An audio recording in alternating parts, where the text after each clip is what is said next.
Jamuna college Hatiya. কলেজটি ১৯৯৬ সালে প্রতিষ্ঠিত হয়েছে। কলেজটির প্রতিষ্ঠাতা ছিলেন মোহাম্মদ শিহাবুদ্দিন। ১৯৯৬ সালে তিনি কলেজটি প্রতিষ্ঠিত করে গেছেন। কলেজটি প্রতিষ্ঠিত হওয়ার পর থেকে এদিকের পশ্চিমাঞ্চল এবং পূর্বাঞ্চলের শিক্ষার্থীদের অনেক সহজ হয়েছে পড়াশোনা করাটা।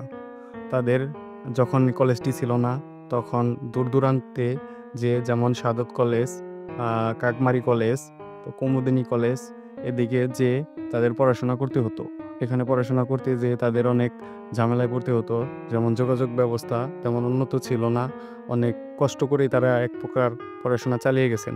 তো কলেজটি হওয়ার পরে তাদের যোগাযোগ ব্যবস্থাও সহজ হয়েছে এবং কলেজটির ক্রমাগত মান উন্নত হয়েছে। যেমন শিক্ষার ব্যবস্থা, শিক্ষার হার অনেকটা বেড়ে গিয়েছে। এই কলেজটি প্রতিষ্ঠিত হওয়ার পর কলেজের এদিকের পড়াশোনার গতিটা অনেক উন্নত হয়েছে।